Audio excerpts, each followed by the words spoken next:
Assalamualaikum warahmatullahi wabarakatuh. Innal hamdalillah nahmaduhu wa nasta'inu wa nastaghfiruh. Wa na'udzu billahi min shururi anfusina wa min sayyiati a'malina. May yahdihillahu fala mudilla lahu wa may yudlil fala hadiya lahu. Asyhadu an la ilaha illallah wahdahu la syarika lahu wa asyhadu anna Muhammadan abduhu wa rasuluhu alladzi la nabiyya ba'dah. Amma ba'd.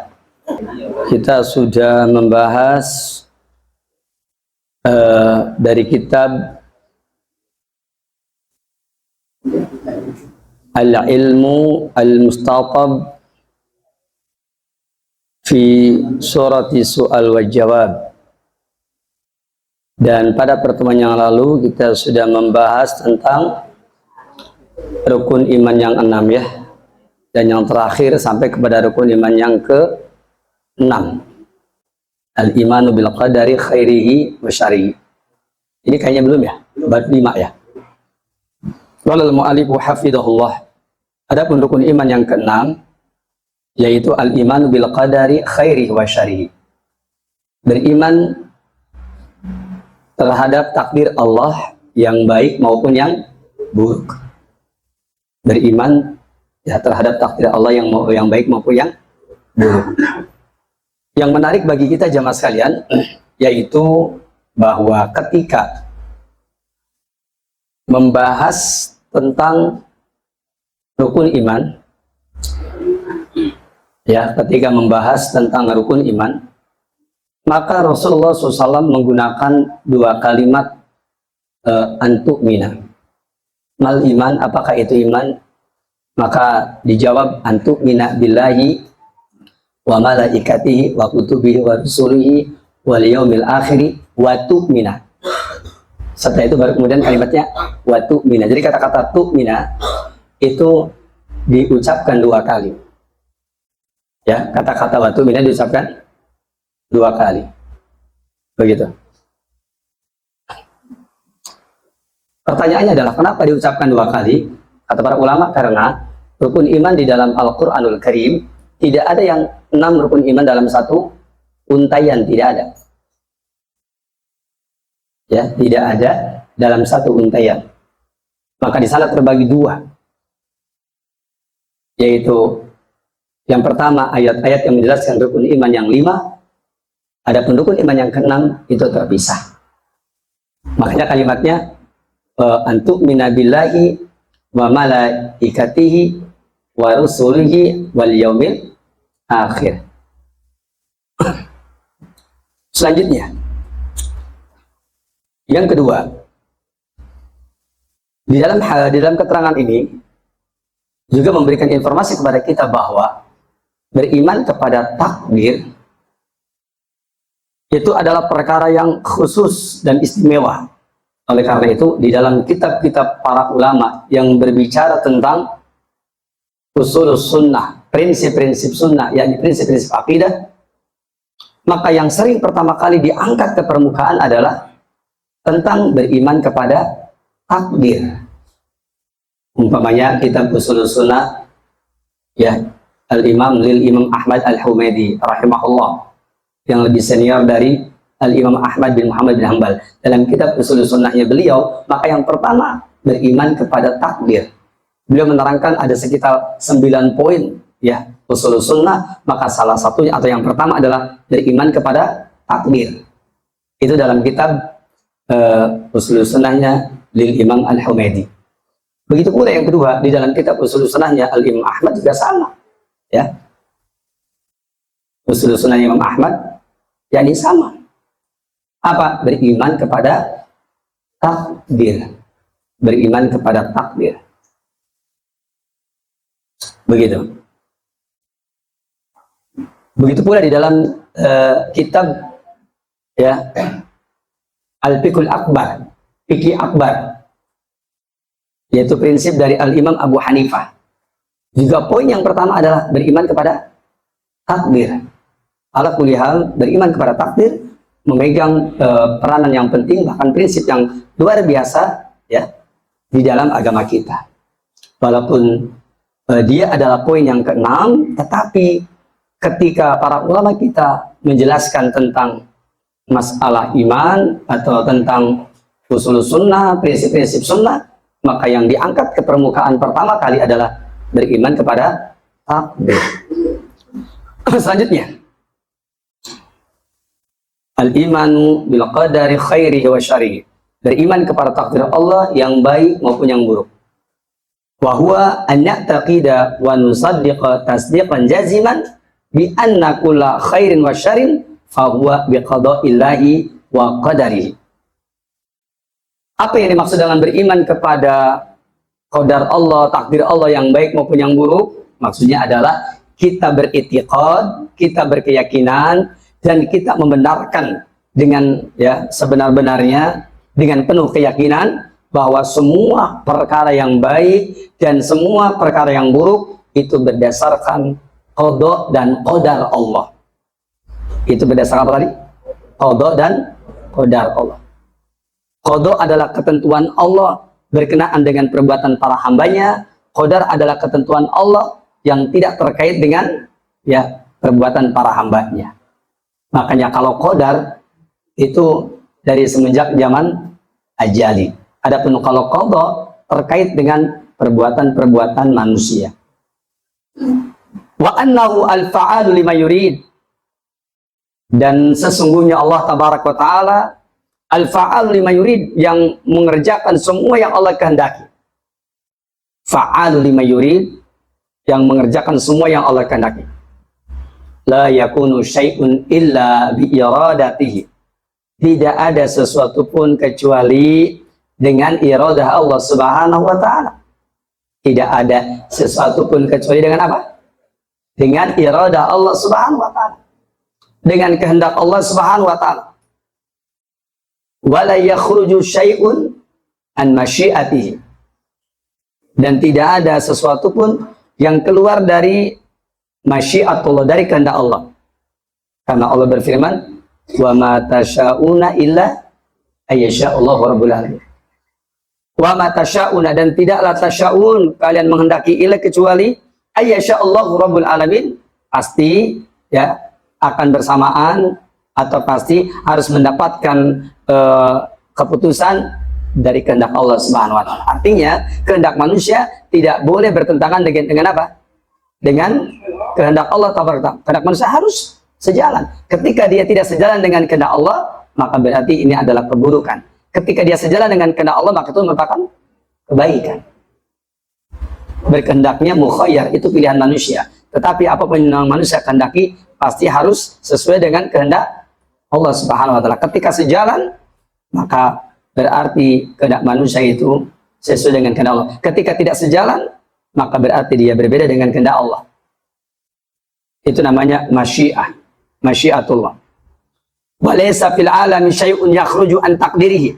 Tidak ada sesuatu pun di alam semesta ini yang keluar dari ketentuan Allah. Tidak ada. Faqad alima ma kana. Sungguh Allah mengetahui apa yang telah terjadi. Wa ma yakunu. Dan sungguh Allah mengetahui apa yang akan terjadi. Kemudian wa bi ilmihi, dan dengan ilmu Allah, yakni dengan ilmu Allah tabaraka wa taala, kutubu maqadiril khalqi, yaitu penulisan maqadiril khalqi, yaitu takdir-takdir makhluknya. Maka dari itu, dari apa yang tadi sudah saya terangkan, maka kita mengetahui bahwa beriman kepada takdir Allah SWT meliputi 4 perkara. Pertama, martabat takdir itu yang pertama adalah martabatul ilmi, martabat ilmu. Yang kedua, martabatul kitabah, yaitu martabat kitabah. Apa kitabah? Penulisan. Yang ketiga, martabatul masyiah, yaitu martabat berupa masyiah. Apa masyiah? Kehendak. Yang keempat, martabatul khalqi, yaitu martabat al-khalqu, yaitu penciptaan. Jadi martabat takdir ini ada ilmu, ada kitabah penulisan, ada masyiah kehendak, ada khalqun, yaitu penciptaan. Dari 4 martabat ini, maka semuanya milik Allah saja dan hak Allah saja, kecuali yang ketiga, masyiah. Maka di sana manusia diberikan kewenangan untuk memiliki masyiah, untuk memiliki kehendak. Begitu. Bagaimana kehendak manusia? Kehendak manusia tetap diikat dengan wa ma tasyauna illa ayyasha Allahu rabbul alamin. Dan tidaklah engkau berkehendak kecuali ayyasha Allah rabbul alamin, Allah tabaraka wa taala juga berkehendak. Maksudnya bahwa kehendak manusia maka dia pasti terkait dengan kehendak siapa? Kehendak Allah Subhanahu wa taala. Demikian beriman kepada takdir yang baik ataupun yang buruk. Adapun martabat yang pertama, martabatul ilmi, martabat ilmu, maka ini yakni berkenaan dengan ilmu Allah Subhanahu wa taala. Allah telah mengetahui apa yang telah terjadi. Allah tabaraka taala mengetahui apa yang sedang terjadi, dan Allah tabaraka taala mengetahui apa yang akan terjadi. Yang keduanya, adapun martabat kitabah, yaitu penulisan takdir, itu ditulis 50.000 tahun sebelum diciptakannya apa? Jagat raya. 50.000 tahun sebelum diciptakannya jagat raya. Maka di sana sudah dicatat takdir manusia. Ya, dan Allah tabaraka wa taala telah memerintahkan al-qalam pena untuk mencatat semua takdir yang akan datang. Itu sudah terjadi penulisannya 50.000 tahun sebelum diciptakannya jagat raya. Kemudian berikutnya yaitu tentang masyiah kehendak manusia, maka di sana terkait dengan kehendak Allah. Adapun yang keempat yaitu martabat khalq, penciptaan, bahwa semua yang manusia kerjakan ya baik ataupun buruk, maka yang menciptakan adalah Allah tabaraka wa taala. Namun penisbatan, penyandaran sesuatu yang baik kepada Allah, adapun yang buruk kepada manusia. Ma asabaka min hasanatin min Allah. Apapun yang engkau terima dari kebaikan itu berasal dari Allah. Wa ma asabaka min sayyi'atin fa min nafsik. Dan apa saja yang yakni engkau terima dari keburukan itu fa min nafsik, maka berasal dari dirimu sendiri. Demikian poin yang keenam tentang al-iman bil qadari khairi wa syarri. Selanjutnya ya, soal yang ke-20. Mal ihsan, apa itu ihsan? Al-jawab huwa an ta'budallaha ka'annaka tarahu fa illam takun tarahu fa innahu yaraka. Ihsan itu adalah engkau beribadah kepada Allah seolah-olah engkau melihat Allah. Fa illam takun tarahu fa innahu yarak. Apabila kamu tidak bisa melihat Allah, maka Allah pasti melihatmu, ya. Kalau engkau tidak bisa melihat Allah, maka Allah pasti melihatmu. Ini anta budallah ka'annaka tarahu. Engkau beribadah kepada Allah seolah-olah engkau melihat Allah. Dan apabila engkau tidak melihat Allah, maka Allah pasti melihatmu. Anta budallah ka'annaka tarahu fa illam takun tarahu fa innahu yaraka. Engkau beribadah kepada Allah seolah-olah engkau melihat Allah. Apabila engkau tidak melihat Allah pun, maka Allah pasti melihat kamu.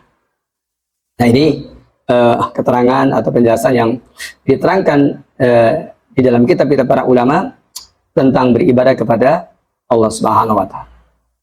Nah, ibadah yang seperti ini disebutnya ihsan, ya. Ini namanya ihsan. Yaitu engkau beribadah kepada Allah seolah-olah engkau melihat Allah. Dan apabila engkau tidak melihat Allah, maka Allah pasti melihat. Selanjutnya, ya, berbicara tentang al-ihsan, ya, yaitu al-ihsan, maka kita harus tahu bahwa berbicara tentang al-ihsan, maka ada dua hal, yaitu anta budallah ka'annaka tarahu, engkau beribadah kepada Allah seolah-olah engkau melihat Allah. Dan jika engkau tidak melihat Allah, Allah pasti melihat kamu. Pertanyaannya adalah, lebih tinggi mana antara poin yang pertama dengan poin yang kedua? Jawabnya poin yang pertama, yaitu engkau beribadah kepada Allah seolah-olah engkau melihat Allah. Jika kamu tidak melihat Allah, maka Allah pasti melihat kamu. Nah, poin yang pertama itu, engkau beribadah kepada Allah seolah-olah engkau melihat Allah, itu lebih tinggi dibandingkan dengan apabila kamu tidak melihat Allah, maka Allah pasti melihat kamu. Kenapa? Karena yang pertama itu kita harus berusaha, ya, berusaha. Adapun yang kedua itu tanpa usaha. Kalau yang pertama harus dengan usaha, ya, yaitu engkau beribadah Allah kepada Allah seolah kamu melihat Allah. Tapi kalau yang kedua, kalau kamu tidak melihat Allah, Allah pasti melihat kamu, yaitu tidak berusaha. Makanya para ulama kita membedakan di antara keduanya, antara martabat yang pertama dengan martabat yang kedua. Adapun martabat yang pertama, ya, yaitu engkau beribadah kepada Allah seolah-olah engkau melihat Allah, itu merupakan martabat yang tertinggi. disebutnya yaitu ibadatul musyahadah, yaitu ibadah dengan kesaksian. Jadi apa? Yakni beribadah ya karena kecintaan, ya beribadah dengan penuh keinginan, beribadah penuh kerinduan dengan apa yang ada pada sisi Allah. Maka ibadahnya para nabi, ibadahnya para rasul, ya mereka berusaha seperti itu. Ada pun yang kedua, yaitu fa'ilam takun tarahu, jika kamu tidak melihat Allah, fa'innahu yaraka, maka Allah pasti melihat kamu. Maka ini adalah ibadah muraqabah, yaitu ibadah muraqabah adalah yakni ibadah dengan dasar takut, ya. Ibadah ini adalah ibadah yang tingkatannya sebawah dari poin yang pertama tadi. Baik, barakallahu fikum. Selanjutnya lagi. Selanjutnya,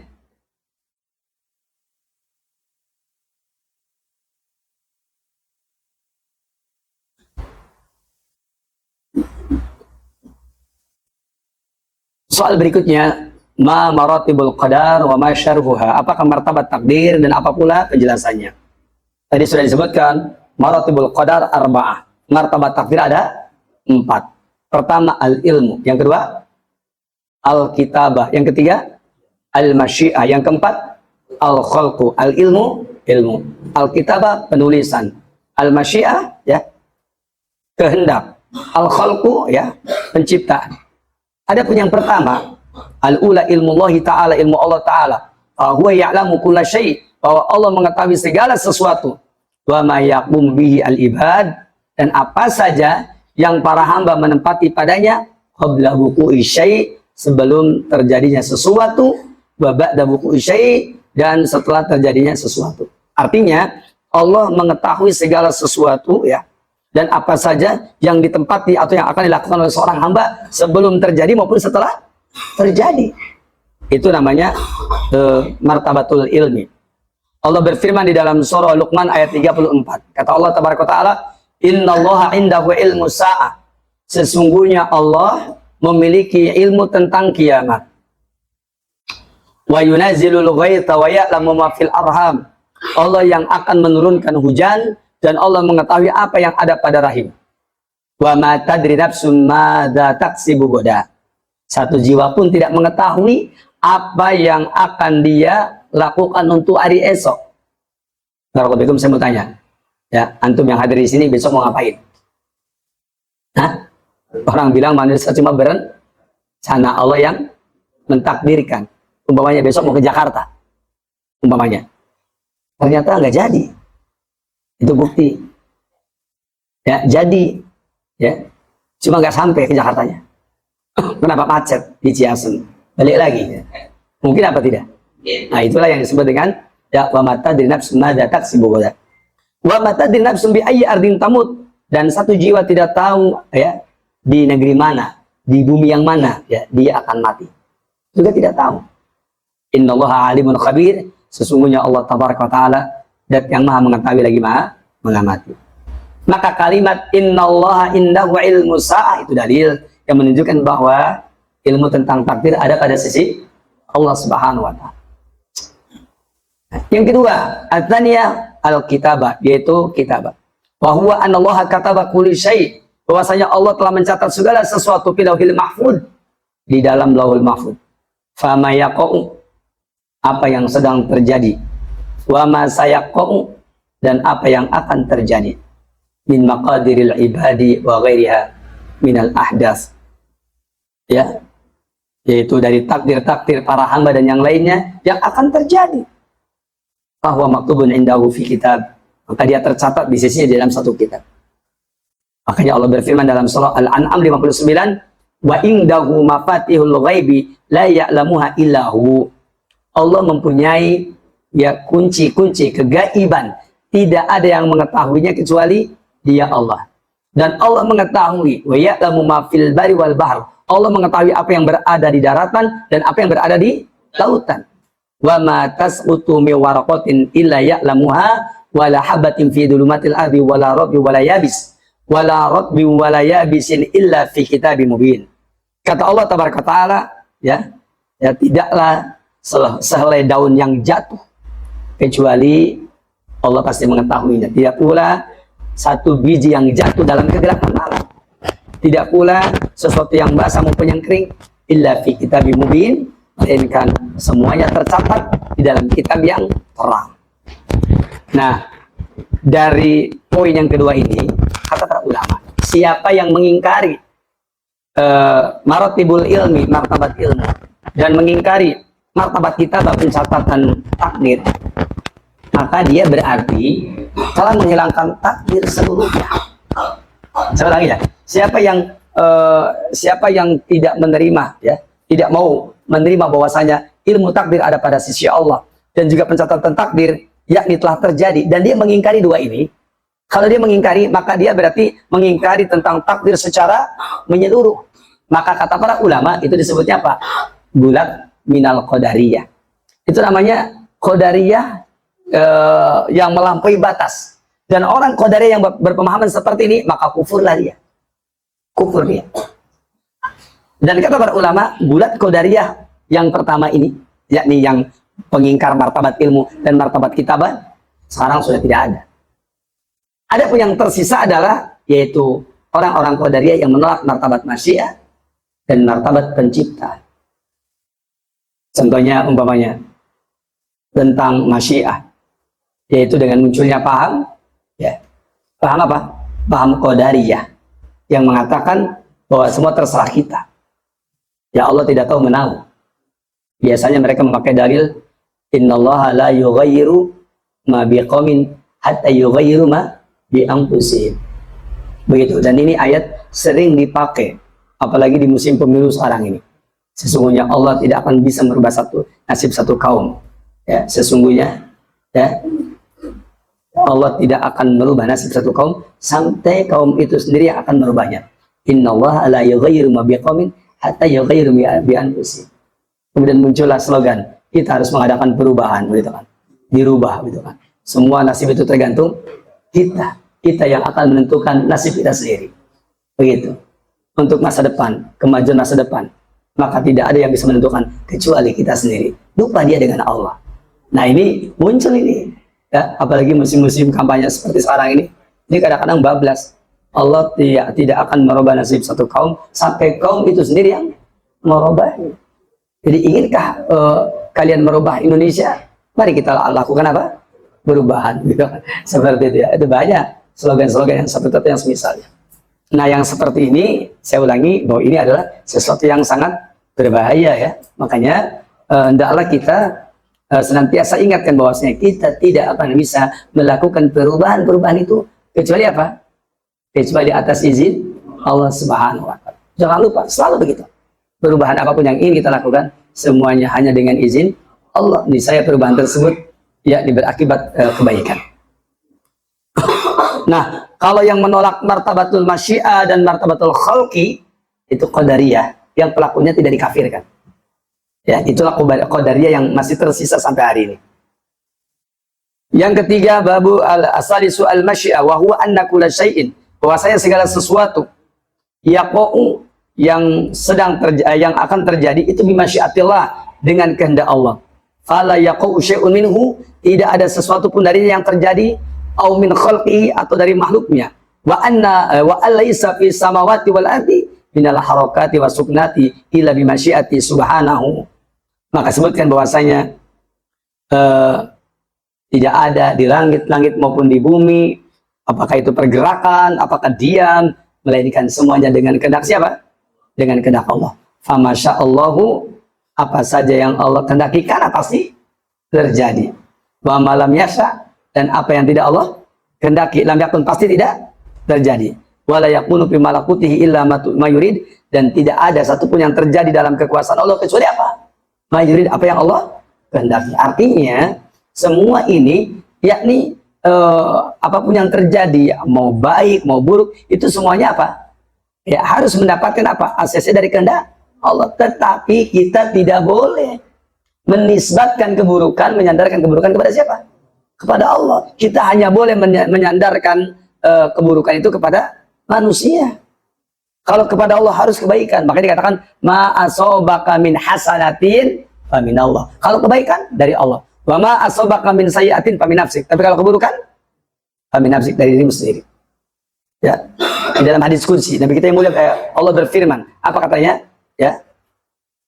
Disebutkan di sana man fa'ala bid'atan, barang siapa yang melakukan saya ulangi, man amila khairan, barang siapa yang mengamalkan satu kebaikan, maka falyahamdillah, hendaklah dia memuji Allah. Wa man fa'ala siwa dzalik, dan siapa yang melakukan selain kebaikan, fala yalumanna illa nafsahu, maka dia jangan mencela kecuali kepada siapa? Kepada dirinya. Jadi kalau kebaikan sandarkan kepada Allah, kalau keburukan sandarkan kepada diri kita sendiri. Dan apapun yang Allah lakukan jangan ditanyakan. Karena Allah telah berfirman, la yus'alu amma yaf'alu wa hum yus'alun. Allah tidak akan ditanya tentang apa yang Allah perbuat. Wa hum yus'alun. Namun mereka yang akan ditanya tentang apa yang mereka perbuat. Jadi la yus'alu amma yaf'alu wa hum yus'alun. Allah tidak akan ditanya tentang apa yang Allah perbuat, dan mereka yang akan ditanya. Makanya jangan suka mempertanyakan tentang Allah Subhanahu wa taala. Di dalam surah At-Takwir ayat yang ke-28 Allah berfirman, liman syaa minkum ayyastaqim, bagi siapa yang Allah kehendaki di antara kalian untuk bersikap istiqamah. Wa ma tasyauna illa ayyasha Allah Allahu rabbul alamin. Dan tidaklah kalian berkehendak kecuali sesuai dengan apa yang Allah kehendaki. Allah rabbul alamin kehendaki. Artinya kehendak manusia terikat dengan kehendak Allah Subhanahu wa taala. Berikutnya al-rabi'ah, yang keempat, yaitu al-khalqu, artinya penciptaan. Bahwa yaitu al-imanu bi annallaha khaliqu kulli syai', bahwasanya Allah adalah pencipta segala sesuatu. Orang-orang Qadariyah mengatakan bahwa al-khaliqu khaliqani, pencipta itu ada dua, Saya ulangi, orang-orang Majusi mengatakan al-khaliqu khaliqani, bahwasanya pencipta itu ada dua, khaliqul khair wa khaliqus syarr. Pertama adalah pencipta kebaikan, yang kedua adalah pencipta keburukan. Itu menurut orang Majusi. Makanya kata Rasulullah, apa katanya? Rasul mengatakan bahwasanya al-Qadariyah tu majusu hadhil ummah. Orang-orang Qadariyah itu adalah majusinya umat ini. Kenapa mereka dikatakan majusinya umat ini? Karena mereka punya keyakinan bahwa yang menciptakan perbuatan mereka adalah mereka sendiri. Nah, dan ini mirip seperti orang Majusi. Kalau orang Majusi, mereka mengatakan pencipta itu ada dua, ada pencipta kebaikan, ada pencipta keburukan. Itu versi Majusi. Adapun orang-orang Qadariyah, mereka mengatakan bahwasanya ada pencipta selain Allah. Makanya Imam Al-Bukhari rahimahullah ta'ala, beliau membuat satu kitab, yang mana kitab tersebut adalah bantahan kepada orang-orang Qadariyah. Kitab beliau berjudul Khalqu Af'alil Ibad, penciptaan perbuatan para hamba. Siapa yang menciptakan? Jawabnya Allah Subhanahu wa taala, bukan manusia itu sendiri. Demikian penjelasan tentang yakni takdir dan martabat takdir. Selanjutnya, setelah kita mengetahui yakni rukun Islam, yang rukun iman yang keenam, yaitu beriman kepada takdir, kemudian kita membahas tentang al-ihsan yang terdiri dari dua martabat, yaitu martabatul musyahadah dengan martabatul muraqabah. Martabatul musyahadah adalah tingkatan di mana seseorang berupaya seolah-olah dia melihat Allah. Anta budallah ka'annaka tarahu. Kau beribadah kepada Allah seolah-olah kamu melihat Allah. Jadi kamu sedang melakukan musyahadah, berupaya pengen melihat Allah. Padahal kita tahu, mungkinkah Allah itu bisa dilihat? Tidak bisa. Di dunia ini Allah tidak akan bisa dilihat. Kemudian yang keduanya, fa ilam takun tarahu fa innahu yaraka. Kalau kamu tidak bisa melihat Allah, maka Allah pasti melihat kamu. Ini adalah martabatul muraqabah. Itu martabat muraqabah, yakni di mana seorang hamba pasti merasa diawasi oleh Allah Subhanahu wa taala, karena Allah pasti melihatnya. Kemudian martabat takdir tadi sudah diterangkan, dan dengan penjelasan ini maka insyaallah taala kita semakin mantap dalam urusan takdir insyaallah. Dan yang terakhir untuk melengkapi pembahasan takdir adalah soal yang ke-22, mat tawakkul 'ala Allah, apakah gerangan bertawakal kepada Allah? Al-jawab wa al-i'timadu 'ala Allah taala, yaitu berpegang teguh atau bersandar kepada Allah Subhanahu wa taala fi jalbil manafi wa daf'i kulli madar, di dalam menarik berbagai macam kemanfaatan dan menolak berbagai macam kemudaratan. Artinya orang yang bertawakal kepada Allah adalah orang yang dia bersandar kepada Allah, karena dia tahu siapa yang dapat menarik manfaat, jawabnya Allah. Siapa yang dapat menolak madarat, jawabnya Allah. Ma'a badil asbab, disertai dengan mengarahkan segenap sebab. Di dalam surah At-Talaq ayat yang ketiga Allah berfirman, wa yarzuqhu min haitsu la yahtasib. Dan Allah berikan rezeki kepada dia dari arah yang tidak disangka-sangka. Wa may yatawakkal 'ala Allah fa huwa hasbuh. Dan barang siapa yang bertawakal kepada Allah, fa huwa hasbuh, maka dia pasti mencukupinya. Innallaha balighu amri. Sesungguhnya Allah balighu amri, yang akan menyampaikan urusannya, yakni yang akan memberikan kecukupan urusannya. Dan semua ini terjadi karena kita sangat percaya dengan siapa? Dengan Allah Subhanahu wa taala. Hal ini terjadi karena kita mengetahui bahwa seluruh di alam dunia ini takdir berada di tangan Allah. Yang penting kita ikhtiar dengan baik dan di atas kebaikan, maka Allah lah yang akan menetapkannya. Bahasa mudahnya, kita berupaya, ya, kita berusaha sesuai dengan bimbingan wahyu, kemudian nanti Allah yang akan menetapkannya. Demikian barangkali cukup, insya Allah. Semoga bermanfaat, semoga berfaedah, dan dipersilakan barangkali ada pertanyaan sebelum saya mengakhiri selama ini. Tafadhol. Ustaz, bagaimana membedakan amalan sunnah dan amalan bid'ah bagi orang awam, Ustaz? Iya, bagi orang awam, apabila memang ada dalilnya, maka amalkan. Apabila tidak ada dalilnya, maka tidak perlu amalkan. Kata para ulama, al-aslu fil ibadah, hukum asal ibadah adalah at-tauqif. Diam ketika tidak ada dalil. Ya, wal ittiba, ikut ketika ada dalilnya. Demikian barangkali ya. Jadi apabila ada dalil kita amalkan, apabila tidak, tidak. Demikian, wallahu alam. Penjelasan tentang qada dan qadar. Qada dan qadar. Kalau qada itu adalah ketetapan Allah berkaitan dengan perbuatan hambanya. Artinya ketetapan yang terjadi setelah seorang hamba berikhtiar dan ternyata hasilnya begini dan begitu, itu namanya qada. Adapun qadar adalah ketetapan Allah dari sejak dahulu kala, sebelum terkait dengan para hambanya, dan itu berada dalam ilmu Allah, dalam pengetahuan Allah, dalam catatan Allah tabaraka wa ta'ala. Itu disebutnya yaitu qadar, bukan qada. Jadi kalau qada, ya, walaupun ini nanti ikhtilafnya panjang ya, ikhtilaf qada ini panjang, tapi qadar adalah ketetapan Allah sebelum terkait dengan perbuatan para hambanya. Adapun qada, ya, adalah ketetapan Allah setelah terkait dengan perbuatan para hambanya. Itu perbedaan qada dan qadar, ya. Demikian. Wallahu ta'ala a'lam. Atau ada amalan lain yang bisa dihindari dari ketetapan itu? Kaidah besar dari para ulama kita adalah la yarudul qadar ilal qadar. Tidak ada yang bisa merubah takdir kecuali takdir. Tidak ada yang bisa merubah takdir kecuali takdir. Takdir itu bisa dirubah dengan takdir. Umpamanya, ya, antum berdoa, ya Allah selamatkanlah dari mara bahaya. Kemudian antum melakukan perjalanan dan ternyata antum hampir saja tertabrak mobil, ternyata Allah selamatkan. Lalu antum bilang, alhamdulillah, ini manfaatnya doa, ya kan? Nah, doa itu adalah takdir. Jadi kalau antum tidak berdoa juga takdir, berdoa juga takdir. Namun antum memilih berdoa supaya bisa menolak takdir mara bahaya tadi. Ada orang yang terkena mara bahaya karena dia tidak berdoa, maka berarti dia memilih takdir untuk terkena mara bahaya dengan cara tidak berdoa. Bisa dipahami? Atau tambah pusing?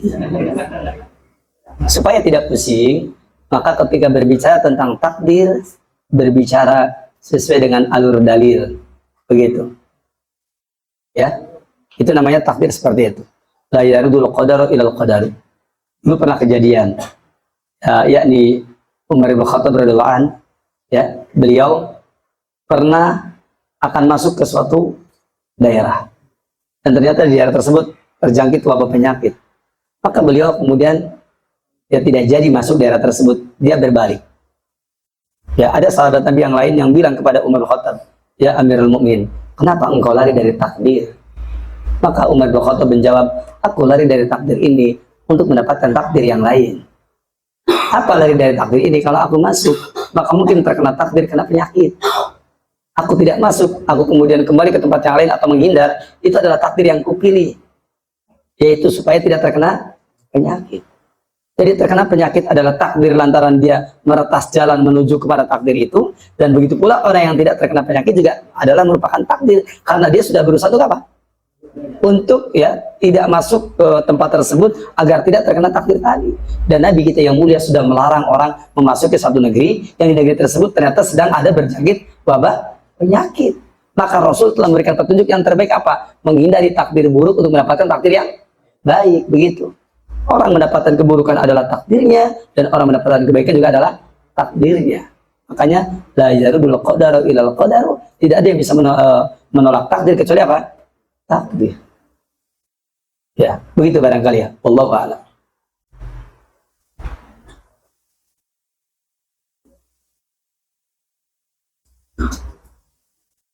Ada orang dengan sebab sering bersilaturahim umurnya panjang. Ada orang tidak silaturahim ternyata umurnya pendek. Ya, berarti takdir bisa dirubah ya? Jawabnya, dia panjang umurnya karena memilih takdir dengan cara bersilaturahim.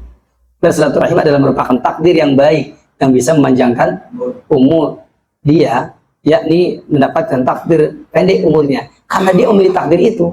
Itu takdir dengan cara meninggalkan apa? Meninggalkan ya, meninggalkan bersilaturahim sehingga dia kemudian mendapatkan takdir yang pendek umurnya. Jadi semua itu karena apa? Karena pilihannya. Ya, karena pilihannya. Maka sekali lagi, la yarudul qadaru ilal qadar. Tidak ada yang bisa merubah takdir kecuali takdir. Maka pilihlah takdir yang terbaik, jangan memilih takdir yang buruk ya. An wakili syarra maqadar. Barakallahu. Takdir baik dan takdir buruk itu indal makdi, di sisi orang yang terkena takdir. Adapun indallah ya, yang namanya takdir semuanya baik. Contoh takdir baik ya, umpamanya seseorang mendapatkan takdir baik, umpamanya dia taat, begitu kan? Itu takdir baik ya. Ada lagi orang mendapatkan takdir buruk apa? Berbuat maksiat. Itu takdir buruk. Baik dan buruk itu indal makdi, di sisi orang yang mendapatkan takdir. Tetapi indallah yang namanya takdir di sisi Allah kulluhu khair, semuanya baik. Kenapa? Bagi mereka yang taat itu merupakan takdir yang baik, yang berbuat maksiat pun ada takdir yang baik. Apa itu?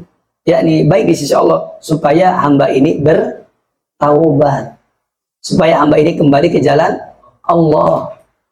Seperti itu. Itu faedahnya. Jadi di sisi Allah mau takdir baik, takdir buruk, baik di sisi Allah. Takdir ketaatan supaya hamba tersebut bersyukur, ya, begitu kan? An man amila hasanatan falyahmadillah. Siapa yang melakukan kebaikan, hendaklah puji Allah. Wa man amila siwa dzalik, ya. Barang siapa yang melakukan amalan selain itu, maka fala yalumana illa nafsah. Dia jangan mencaci maki kecuali kepada dirinya sendiri, ya. Begitu. Itu tentang masalah takdir, ya. Allahu taala a'lam. Baik, apabila tidak ada lagi pertanyaan, saya kira cukup sampai di sini. Kita akhiri di sini. Subhanaka Allahumma bihamdik asyhadu an la ilaha illa anta astaghfiruka wa atubu ilaik. Assalamualaikum warahmatullahi wabarakatuh.